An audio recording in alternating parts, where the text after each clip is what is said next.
அந்த வகையில் மீண்டும் நம்மோடு இணைந்திருக்கிறார் திமுகவின் மூத்த முன்னோடியுமான ஐயா காமாட்சி நாயுடு அவர்கள். வணக்கம் காமாட்சி நாயுடு ஐயா. வணக்கம்.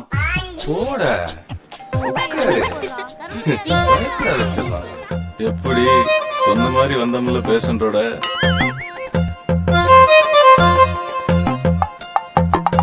ஏன்டா உருன்னு இருக்க?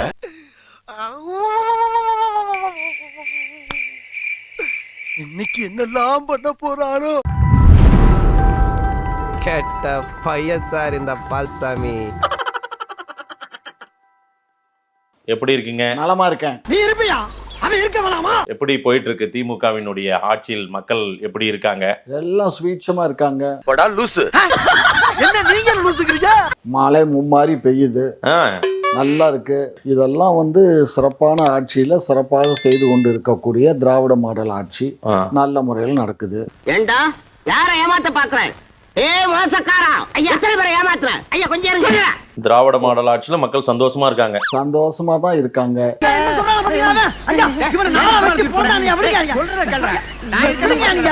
ஏன் சந்தோஷம் இல்லைன்னா உங்களை மாதிரி ஊடகங்கள் தான் சந்தோஷமா இல்லை. ஏன்னா எங்களை பத்தி தவறாவே சித்தரிக்கிறது தான் அந்த ஊடகத்தினுடைய வேலை.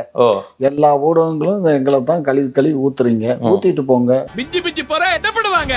காரி துப்புவாங்களா? துப்புறா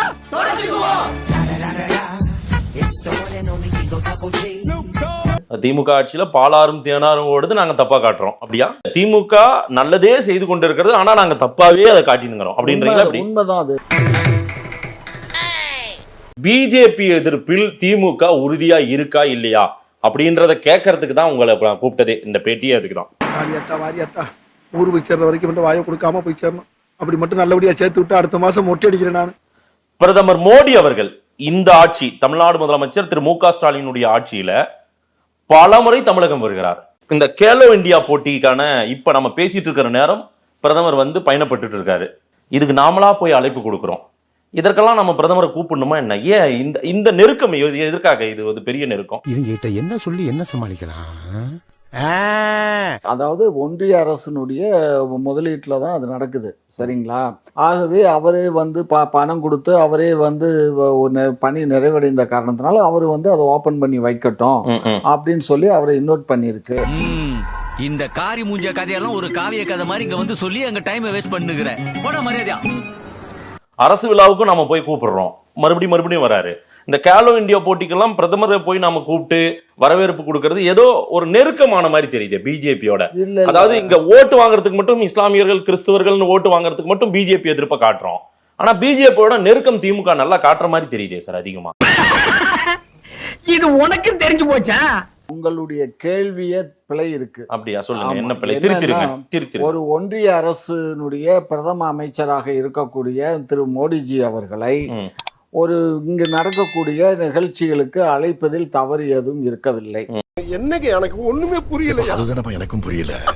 அழைக்கிறதுல தப்பு இல்ல. ஒரு ஒன்றிய அரசை ஒரு மாநில அரசு கூப்பிடுறதுல தப்பு இல்ல.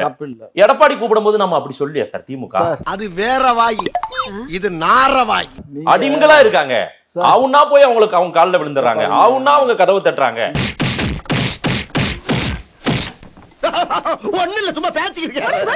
அவனா அவங்களை இங்க கூட்டிட்டு வந்துடுறாங்க அப்படின்னு திமுக குறை சொன்னதா இல்லையா? ஹலோ, உள்ள என்ன நடந்தது?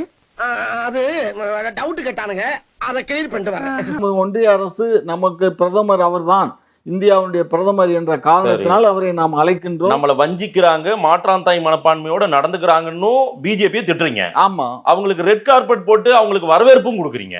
ஐயா, என் நிலைமை ரொம்ப மோசமா இருக்குங்க. சொல்லவும் முடியல, மெல்லவும் முடியல. ரெண்டுமே செய்றீங்களே. அதுதான் எங்க பாலிசி. என்ன பாலிசி? ஒண்ணுமே இல்லங்க. ஒண்ணுமே இல்லையா? ஒண்ணுமே இல்லாத உனக்கு எதுக்குடா வீடு வாசல? ரோட்ல போய் படுக்க வேண்டியதானே? அதாவது உரிமைக்கு குரல் கொடுப்போம். அது நாங்க என்றைக்கும் நாங்க மாற்றிக்கொள்ள மாட்டோம். என்னென்ன சொல்றோம் பாருங்க. கம்பி கட்டுற கதையெல்லாம் எடுத்து போடுறாங்க. எங்க உறவுக்கு கை கொடுப்போம், உரிமைக்கு குரல் கொடுப்போம். அதனால இது என்ன உறவு? இது மோடி ஸ்டாலின் அவர்களுடைய உறவு. திமுக பாஜக என்ன உறவு இது? அப்ப அவனுக்கு உனக்கு என்னடா லிங்க்? மாநில அரசை மத்திய அரசு வஞ்சிக்கிறதுன்றதுல உறுதியா இருக்கீங்களா இல்லையா? 100% இருக்கும். ஆனா நம்ம இந்த கேலோ இந்தியா போட்டிக்கெல்லாம் அவரை கூப்பிடுறோம், ரெட் கார்பெட் கொடுக்குறோம் அப்படின்னா இத ஒரு பக்கம் வஞ்சிக்கிறாங்க, நமக்கு அநீதி அளிக்கிறாங்க, நம்ம மாநிலத்தை மாற்றாந்தை மனப்பான்மையோடு நடத்துறாங்கன்னு சொல்றீங்க. அவங்களையே கூட்டிட்டு வந்து போட்டியை தொடங்கியும் வைக்கிறீங்க. அவங்க அரசு விழாவுக்கு வர்றது ஒரு ரகம், நீங்களா போய் அவங்கள அழைச்சின்னு வந்து கூட்டிட்டு வந்து உட்கார வச்சு பார்ட்டிசிபேட் பண்ண வைக்கிறது ஒரு ரகமா இருக்குது. இதான்டா திமுக, இதான் திமுக. மறந்துடாத. திராவிட மாடல்னா என்னன்னு கேட்கறவங்களுக்கு இதுதான் பதில். உள்ளுக்குள்ள உறுத்தல பொறம்போ அப்படின்னு உங்க மனசாட்சி உங்களை பார்த்து கேள்வி கேட்காத மிஸ்டர் பார்த்தசாரதி. எடப்பாடி இது என்னங்க, அவங்க காலடியில விழுந்து கிடக்குறாங்க, அவங்களோட போய் ஒட்டிக்கிறாங்க, அவங்களை இங்க கூட்டு வந்து இங்க பங்கேற்க வைக்கிறாங்க, அவங்கள ஆவுன்னா இங்க அழைச்சிட்டு வராங்கன்னு இப்படி எல்லாம் நம்ம குறை சொன்னோம்ல அன்னைக்கு எதிர்கட்சியா இருக்கும்போது. இன்னைக்கு நீங்க ஆளுங்கட்சியா இருக்கும்போது நீங்களும் அதான் பண்றீங்க. எடப்பாடி அன்னைக்கு என்ன பண்ணாரோ அதே தான் திரு ஸ்டாலின் அவர்கள் தமிழ்நாடு முதலமைச்சர் இன்னைக்கு பண்றாரு. அப்ப ஆளுங்கட்சியா இருக்கும்போது தான் நமக்கு வந்து கரண்டியில என்ன இருக்கும்போது தான் எந்த பக்கம் சரியா ஆட்டணும்ன்றது நமக்கு தெரியுது. கரெக்டா? உண்மையா இல்லையா? சொல்லுங்க ஐயா. சொல்லுங்க.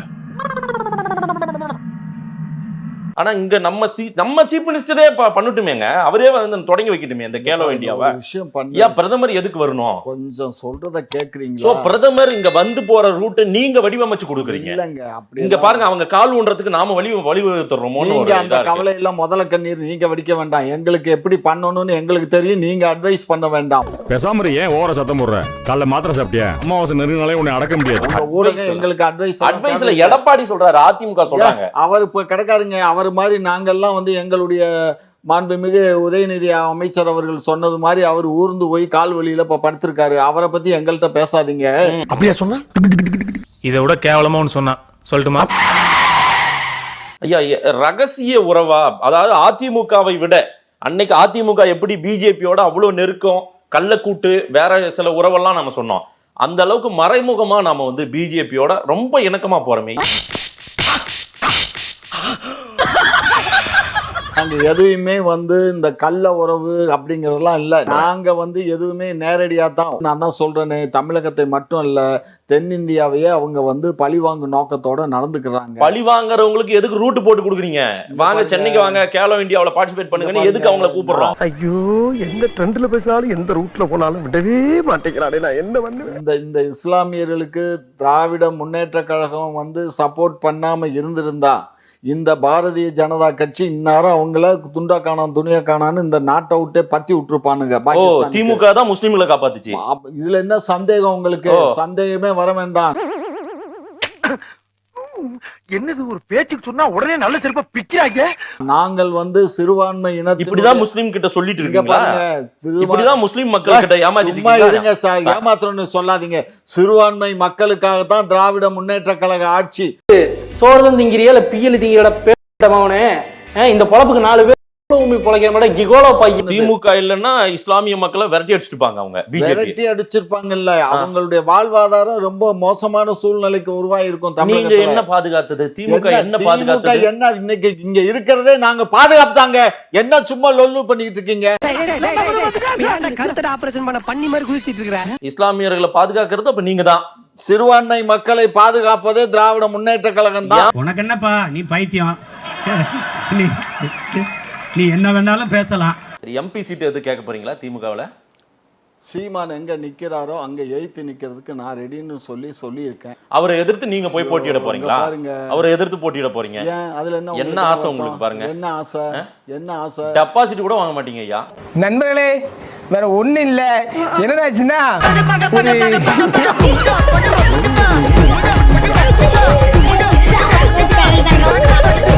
சீமான் அவர்கள் பேசுறதும் மேடையில் அவருடைய ஆக்ரோஷமும் உங்களுடைய ஆக்ரோஷமும் இதாகுமா, பொருந்துமா? அவர் பண்ற பிரச்சாரத்துக்கு உங்க பிரச்சாரம் எடுபடுமா? சொல்லுங்க பார்க்கலாம். எந்த தைரியத்துல இப்படி வாய் விடுறீங்க நீங்க? இது பிறந்ததுல இருந்தே இப்படித்தானா? மூளை வளர்ச்சி குறைவா? சீமானை எதிர்த்தால் ஃபேமஸ் ஆயிடலாம்னு நினைக்கிறீங்களா காமாட்சி நாயுடு? அப்படி பச்சையா சொல்ல முடியாது, ஒரு யூகமா சொல்லலாம். எல்லாரும் வாருங்கள், ஒரு தாய் பிள்ளைகளாக கூடி வாழுவோம். ஆனால் எங்கள் தாய் நிலத்தை நாங்கள் தான் ஆளுவோம். வாழும் உரிமை எவருக்கும் உண்டு, ஆளும் உரிமை தமிழர் எமக்கே உண்டு. யாரும் வரலாம், வாழலாம். எங்கள் தாய் நிலத்தை நாங்கள் தான் ஆளுவோம். எல்லோரும் ஒன்னா நிற்போம். நாங்கள் தான் சற்று முன்னால் நிற்போம். தகப்பன் என்பவன் என்னை பெற்றவனாக இருக்க வேண்டும், தலைவன் என்பவன் என் ரத்தவனாக இருக்க வேண்டும். ஏனால் இது என் நிலம், இது என் மண், இது என் உரிமை. எங்கள் திருநாட்டில் எங்கள் நல்லாட்சி. இந்த வீடியோ பிடித்து இருந்தால் சேனலை சப்ஸ்கிரைப் செய்யவும், ஏதாவது குறைகள் இருந்தால் கமெண்டில் போடவும், அப்புறம் பறக்காமலே போட்டிருந்த வரட்டாமாம் வீடுறதை வரண்டா Chinnasamy. Hey guys, this is your editor. Video பிடிச்சிருக்குன்னு நினைக்கிறேன். ஸோ பிடிச்சிருந்தா ஒரு லைக் பண்ணிடுங்க அண்ட் கமெண்ட் செக்ஷனில் ஒரு ஹார்ட்டிங் அல்லது ஒரு ஸ்மைல் தெரிக்க விடுங்க பார்ப்போம். இப்ப எனக்காக நீங்க ஒரு குத்து குத்துனா குறைஞ்சா போயிருவீங்க. சரி பாசக்கரப்ப ஒரே ஒரு குத்த குத்தி விட்டு போவோம். வாடாங்க.